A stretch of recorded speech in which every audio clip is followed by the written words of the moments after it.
Hatimin anna Jibril qala lin Nabi sallallahu alaihi wasallam pada halaman 296 di bawah. Malam hari ini guru kita Ustaz Ahmad Fauzi kurang sehat, jadi saya diminta untuk menggantikan beliau. Ma bu'istu ila ahadin ahabbu ilayya minka. Jadi kata malaikat Jibril kepada Nabi Muhammad SAW, tidaklah aku diutus kepada seseorang yang lebih aku sukai daripada aku diutus kepadamu. Maksudnya di sini Jibril mengatakan kepada Nabi bahwa dia ini sangat suka dengan Nabi Muhammad SAW. Jadi yang paling dia cintai dari sekian banyak nabi dan rasul, ketika menyampaikan sesuatu dari Allah Subhanahu wa taala, maka kepada Nabi Muhammad lah yang dia paling sukai.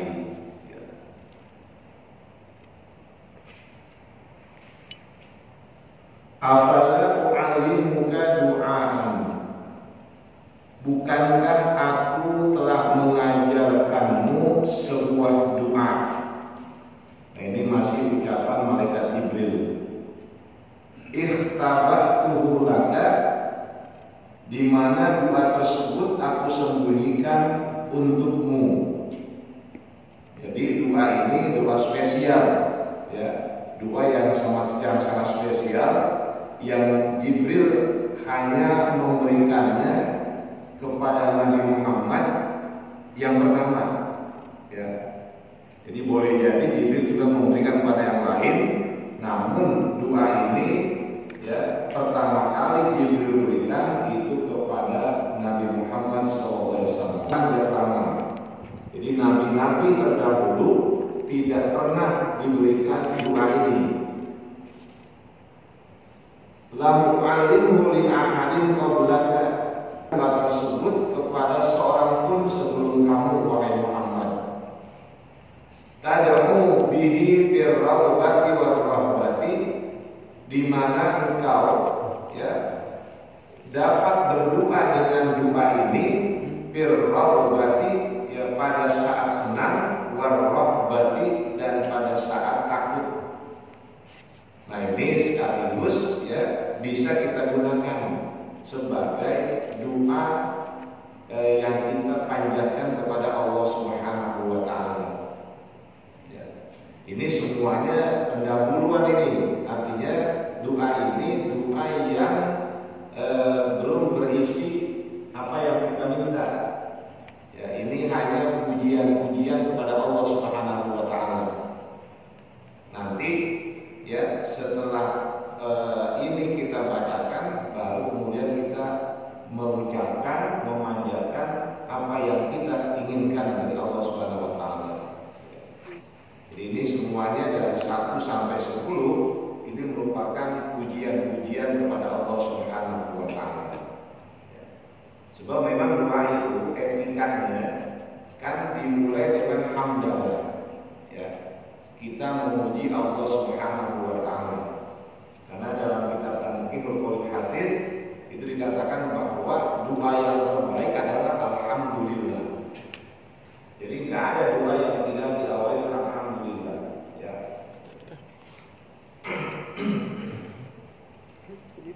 Kenapa alhamdulillah? Karena dalam alhamdulillah itu terkandung pujian kepada Allah, dan setiap pujian kepada Allah itu menghendaki adanya tambahan. Adanya tambahan. Nah, itu kalau kita mengucap alhamdulillah, itu berarti syukur kita atas nikmat yang Allah berikan. Maka ketika kita bersyukur atas nikmat yang diberikan, itu kita minta ditambahkan hal tersebut. Di mana kayu syukur lazidannakum, jika kalian bersyukur lazidannakum, pasti akan ditambahkan nikmat tersebut.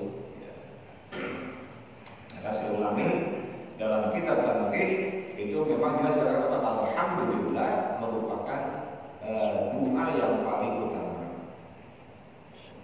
Jadi kalau kita habis makan mengucapkan alhamdulillah itu juga sebuah doa, ya. Di samping syukur juga doa, gitu. Jadi kalau doa itu awalnya alhamdulillah, kemudian yang kedua sholawat itu kuncinya kan. Nanti ditutup dengan sholawat dan alhamdulillah, kan begitu. Qul, katakanlah wahai Muhammad, ya nuras samawati wal ardi wa ya qayyumas samawati wal ardi. Wahai pemberi cahaya kepada langit dan bumi, dan wahai yang menegakkan langit dan bumi. Ya kan tidak ada permintaan. Ini hanya bentuknya pujian, ya. Wa ya samadas samawati wal ardi wa ya zainas samawati wal ardi wa ya jamalas samawati wal ardi wa ya dzal jalali wal ikram. Wa ya samadas samawati wal ardi, wahai zat yang menolong langit dan bumi. Wa ya zainas samawati wal ardi, wahai zat yang menghiasi langit dan bumi. Wa ya jamalas samawati wal ardi, wahai zat yang memperindah langit dan bumi. Wa ya dzal jalali wal ikram, wahai zat yang memiliki keagungan dan kemuliaan. Ya, si pujian itu semuanya. Wa ya ghawthas mustaghithina, wahai zat yang menolong orang yang meminta pertolongan.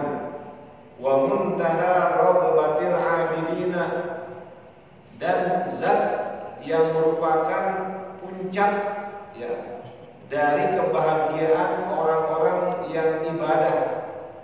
Ya. Jadi orang-orang ibadah puncaknya adalah ketika dia merasakan kecintaan, ya, kecintaan pada Allah Subhanahu wa taala. Jadi Allah, zat Allah merupakan muntaha raubah, ya, puncak dari segala kesenangan. Ini nanti akan terbuktikan ketika kita ada di surga. Sebab Allah itulah puncak dari semua kesenangan, ya, sehingga dalam kitab Syarah Sulam Taufik itu dijelaskan puncak kenikmatan surga ya ketika kita memandang Allah Subhanahu wa taala. Ya. Itu nggak ada yang lebih nikmat kecuali kenikmatan memandang zat Allah Subhanahu wa taala. Maka kalangan abidin, ya orang-orang yang ahli ibadah, itu yang dia rasakan ketika ibadahnya adalah puncaknya adalah ketika rasa cinta kepada Allah itu semakin meninggi. Wa munabbisal qurabi anil makrubin, dan zat, ya, yang menghilangkan kesusahan, kesulitan anil makrubin, dari orang-orang yang tertimpa kesulitan. Wa mufarrijal ghammi anil maghmumin, dan zat yang membebaskan, menghilangkan rasa gundah, ya, rasa gelisah, rasa gundah anil maghmumin, dari orang-orang yang merasa gundah. Wa sariqal mustasrifin, dan zat yang membebaskan, ya, teriakan orang yang meneriakkan, yang minta pertolongan. Sharif itu orang yang berteriak, ya. Jadi orang yang minta pertolongan dengan teriakannya, Allah yang menolongnya. Wa mujiba su'alil abidin, dan zat yang memenuhi permintaan orang-orang yang beribadah. Nah, ini merupakan pendahuluan. Kemudian kata Jibril, "Tsumma tas'alullah hajatan min hawaijid dunya wal akhirah." Kemudian setelah membaca semua di atas tadi, engkau meminta kepada Allah, ya, hajatan, kebutuhan min hawaijid dunya, dari beberapa kebutuhan dunia wal akhirah dan akhirat. Nah, berarti ini merupakan kalimat-kalimat yang dibaca di awal doa agar doa kita dijawab oleh Allah Subhanahu wa taala. Ya. Ini boleh dipakai gitu ya. Boleh kita pakai. Ya, ketika kita alhamdulillahirabbil alamin, kemudian sholawat, ya. Lalu kita pakai ini, ya nurus samawati wal ardh, wa ya qayyumus samawati wal ardh, ya somadas samawati wal ardh, dan seterusnya. Nah, itu kemudian setelah membaca doa tersebut, baru kita meminta kepada Allah apa yang kita butuhkan dari hal-hal yang sifatnya duniawi ataupun yang sifatnya ukhrawi. Ya, disilakan saja. Ya, ibaratnya begini Pak, kalau kita minta kepada seseorang, walaupun ini tidak saya membalikannya, tapi ini begini, kita minta kepada seseorang agar permintaan kita dikabulkan, itu kan kita biasa memuji orang tersebut. Ya, kita puji orang itu sehingga dia mau memberikan. Nah, Allah pun, ya, walaupun dia tidak membutuhkan pujian, ini pujian ini adalah sebagai etika adab kita kepada Allah Subhanahu wa taala. Ya, maka berdoa juga pakai adab, gitu ya. Di antaranya memuji Allah. Dan ini merupakan rangkaian-rangkaian kalimat yang semua berisi pujian kepada Allah Subhanahu wa taala. Di samping nanti apa? Etika yang lain, adab yang lain apa? Wudu, ya. Kita punya wudu, bersuci dari hadas kecil, hadas besar. Ya, ini hanya apa? Doa saja seperti ini. Berikutnya juga masih doa ya. Wal maqalatus sabiyah wal isrun, maqalah yang ke-27. Qala Nabi sallallahu alaihi wasallam, Nabi Muhammad sallallahu alaihi wasallam bersabda, "Ma min 'abdin aw amatin." Itu agak salah baris itu. Ya. Ma min 'abdin aw amatin, bukan umatin.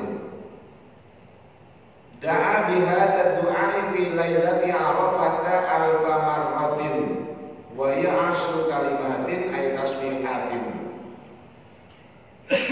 Ma min 'abdin aw amatin, tidaklah seorang hamba yang laki maupun yang perempuan.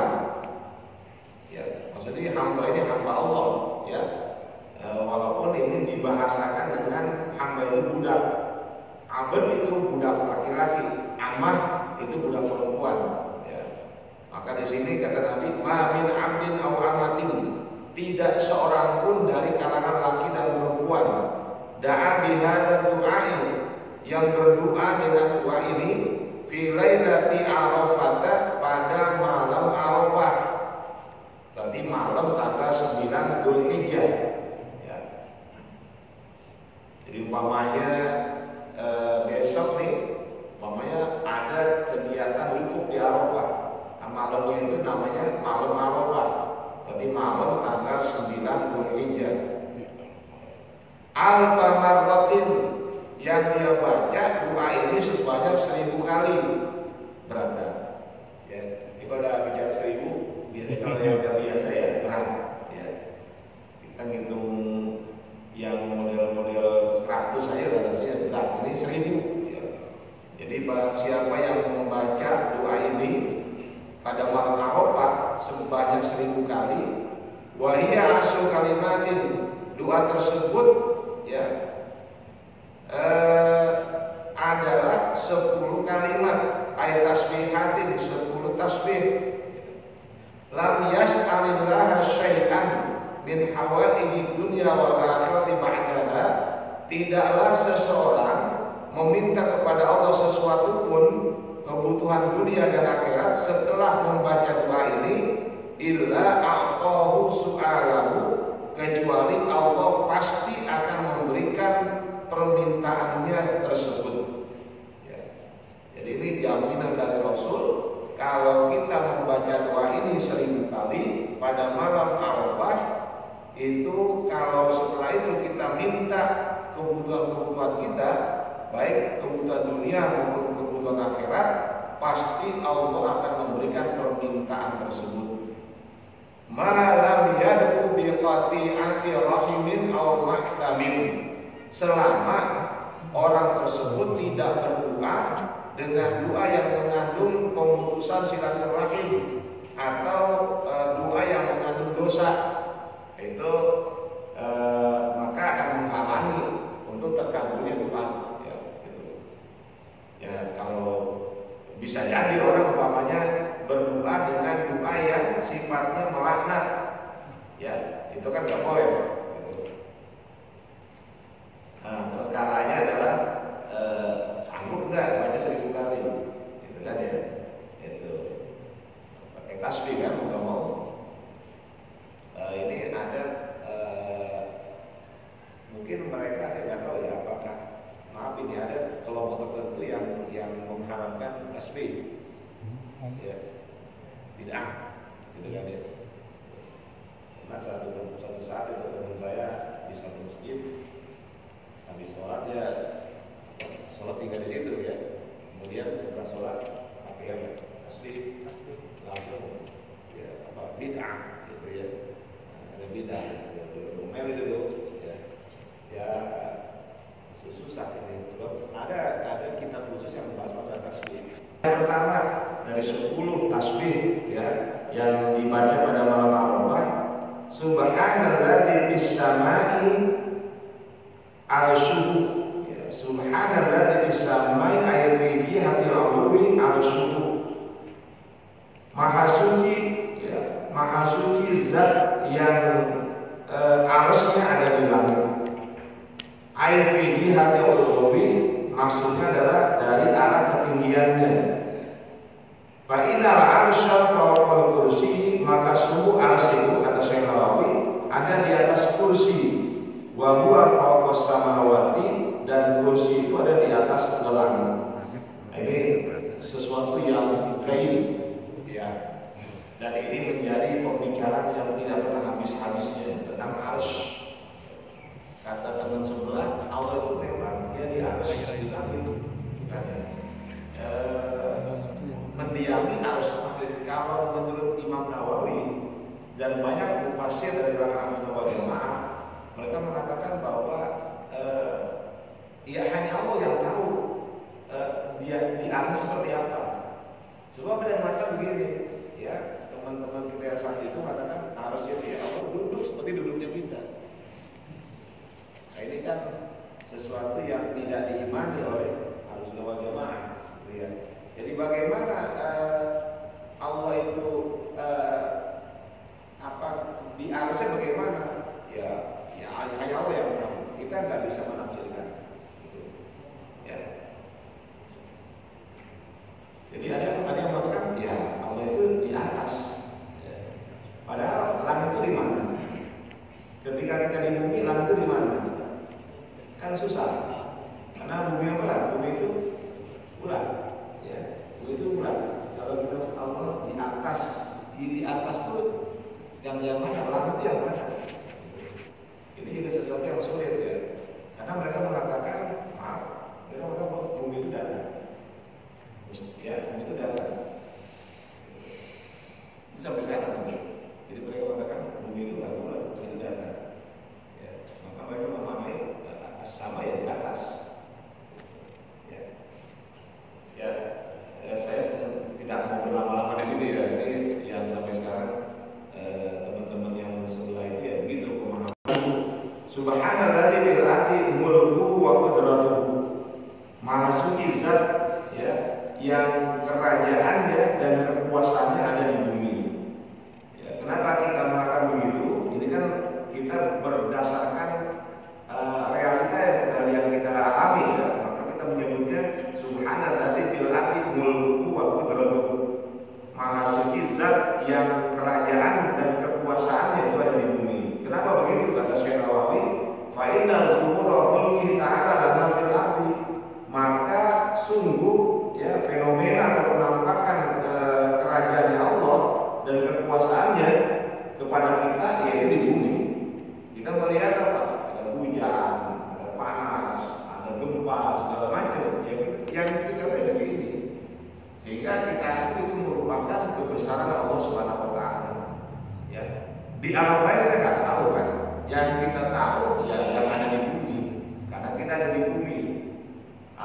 galaksi lain kayak apa kita tidak tahu.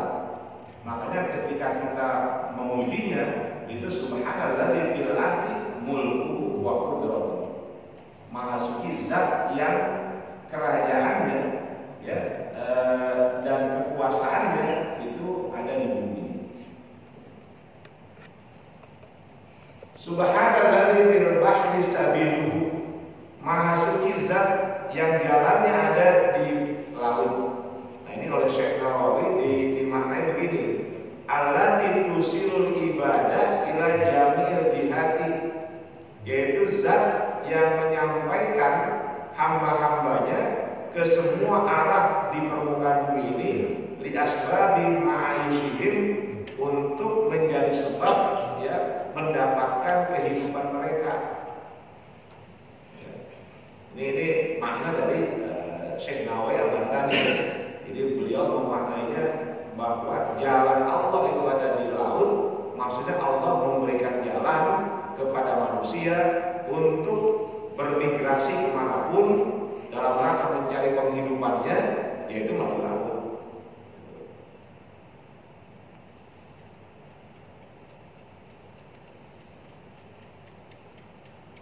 Subhanalladzi fil hawai ruhuhu. Maha suci zat yang rohnya ada di di udara. Jadi nggak susah menjelaskan sebetulnya ini. Bisa jadi begini. Ini ruh ya, ruh. Kalau nanti dikaitkan dengan alam kubur gitu ya, ruh orang-orang yang baik itu akan dilepas oleh Allah Subhanahu wa taala sehingga dia bisa berpindah kemanapun. Maka nanti ketika kita masuk ke alam barzakh itu saling mengunjungi ya. Ruh yang satu dengan ruh yang lain saling mengunjungi. Ini bagi orang-orang yang punya amal kebaikan.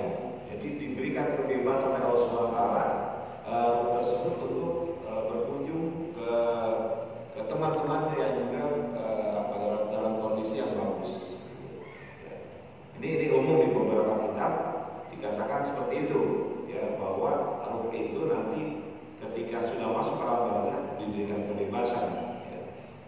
Tapi bagi yang tidak punya amal kebaikan itu akan dikerangkeng, tidak bisa apa-apa.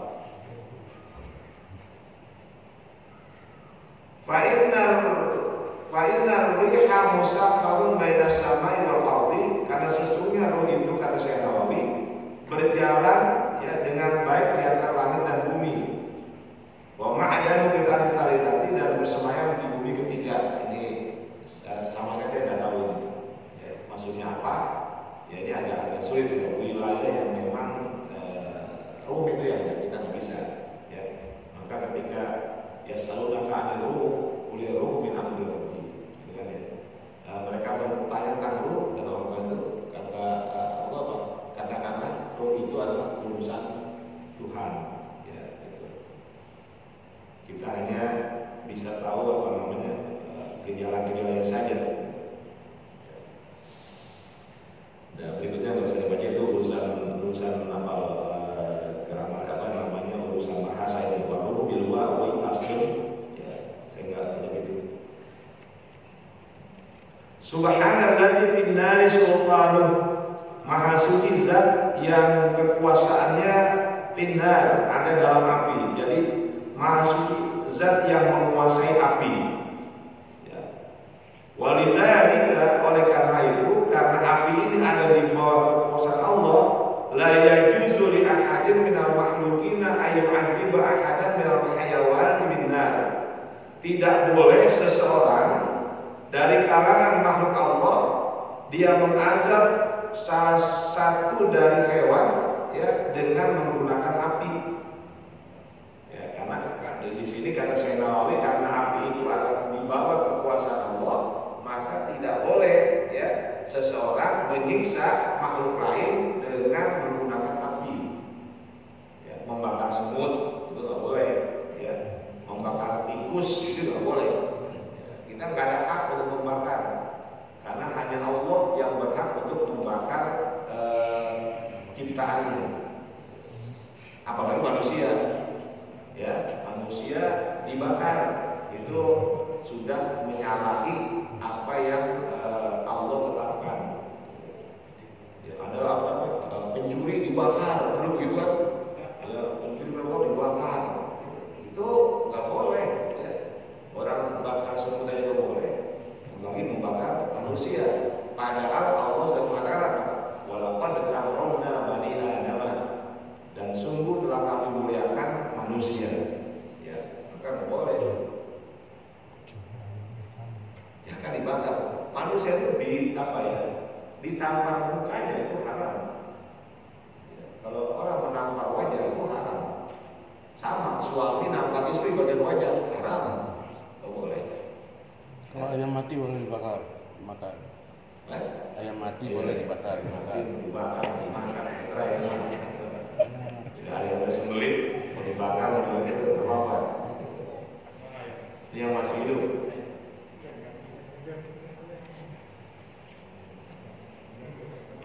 Dan kadang-kadang orang kita itu aneh juga ya. Katanya ini bangsa yang sangat ramah, tapi ilmu Allah dirahim maksudnya kata Syekh Nawawi, fala ya'lamu ma bil arhami illa Allah Ta'ala. Tidak ada satu orang pun, tidak ada satu makhluk pun yang mengetahui keadaan rahim kecuali Allah Subhanahu wa Ta'ala. Ya. Ini menurut Syekh Nawawi. Ya. Artinya beliau mengatakan yang terkait dengan rahim ya itu hanya Allah Ta'ala yang tahu. Dan memang unik ya. Saya tidak tahu apakah sekarang sudah bisa ditemukan oleh ilmu atau tidak. Tapi begini, di dalam rahim itu ya manusia selama 9 bulan ya dia hidup gitu kan ya dengan terus-menerus mendapatkan asupan makanan tapi tidak pernah buang gitu. Kan pernah buang itu ya. Jadi ketika dia mendapatkan makanan dari plasenta itu kan terus-menerus panjangnya sampai lahir. Ya. Kok setelah dia lahir ada BAB-nya? Padahal selama dalam kandungan nggak pernah BAB, nggak pernah kencing, kan gitu. Ya. Itu kan unik ya, unik. Kok bisa begitu? Gitu. Pas lahir aja, nggak lama udah mulai BAB, mulai kencing gitu aja, begitu. Ya. Jadi ya inilah kekuatan Allah Subhanahu Wa Taala. Dan kita itu kan ketika di rahim ada dalam air. Ya, tenggelam dalam air, tapi hidup. Air ketupat itu kan, ya, itu kan dalam air, hidup dalam air. Itulah apa rahasia rahim hanya Allah yang tahu. Ya. Kok bisa seperti itu?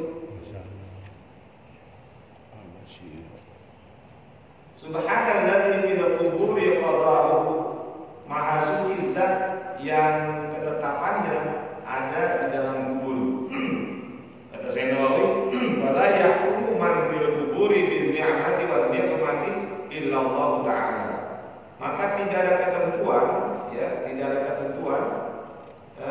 ada ketetapan terkait dengan nikmat, ya, dan nikmat itu beda tuh.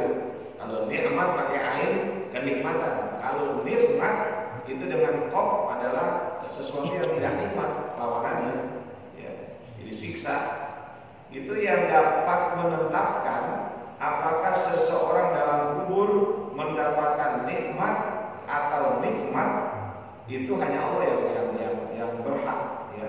Hanya Allah yang berhak menentukan dapat nikmat atau dapat nikmat ya pakai qaf itu nikmat itu pakai qaf siksaan maksudnya.